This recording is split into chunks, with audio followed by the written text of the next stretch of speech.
Hello hi, मी कल्पना तिडके. कल्पना तिडके या रेसिपी मध्ये मी आपलं स्वागत करत आहे.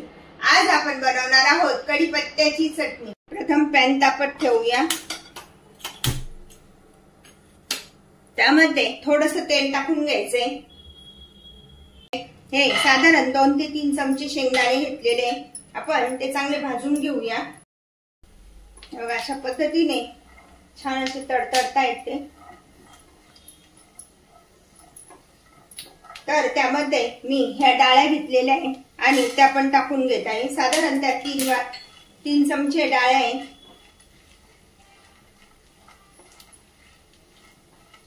डाळ्या पण छान भाजत आल्या आहे. तर त्यामध्ये आपण हे तीळ आणि खोबरं पण भाजून घेणार आहोत. साधारण 2 चमचे खोबरं घेतलेलं आहे, मी किसून घेतलेलं खोबरं टाकणार आहोत. तीळ साधारण ते पण 3 चमचे तीळ घेतलेले आहे.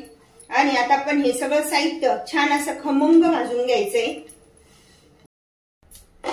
छान तडतडतायत ना, मस्त असे खमंग भाजायचे एकदम, म्हणजे चटणी छान टिकते पण आणि चवीला पण खूप छान लागते.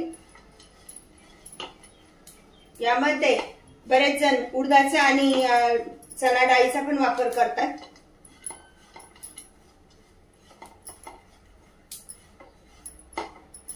आता आपण ही शेंगदाण्याची सालं काढणार नाहीये, तसेच आपण चटणी बारीक करणार आहोत.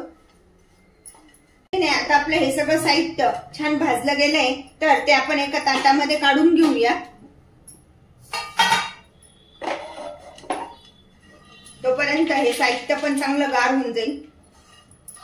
आता त्याच पॅन मध्ये थोडंसं तेल टाकून आपण हे कढीपत्ता पण चांगलं भाजून घेणार आहोत. हा घरचाच कढीपत्ता आहे झाडाचा.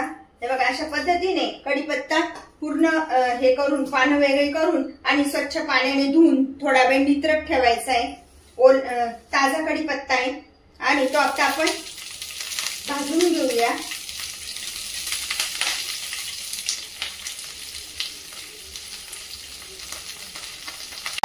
चव वाढवणारा असा हा कढीपत्ता आणि त्यापासून आज आपण चटणी बनवणार आहोत. केसांच्या वाढीसाठी तर या कढीपत्त्याचा खूप उपयोग होतो.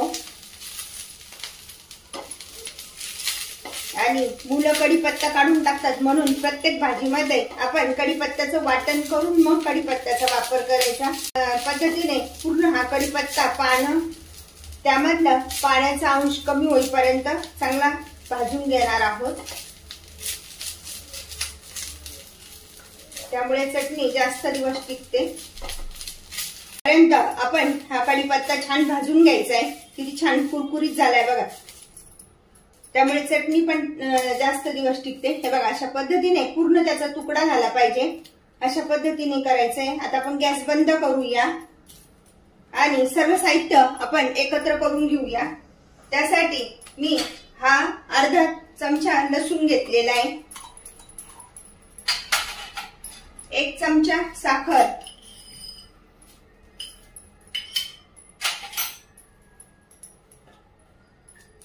हिंग,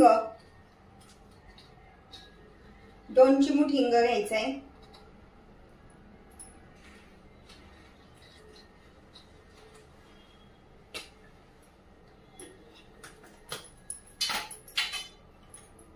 एक चमचा धने पावडर, भाजलेली धने पावडर आहे, किंवा आपण ह्या साहित्यामध्ये सुद्धा धने अख्खे भाजू शकतो, धने आणि जिरे.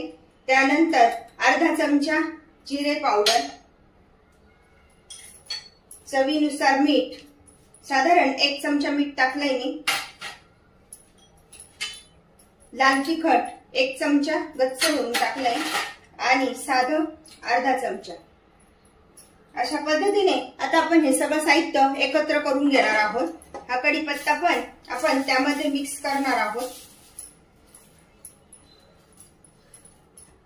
हे एकत्र केल्यानंतर आपण मिक्सरला आता लावून घेऊया. बाउल मध्ये काढून घेऊया.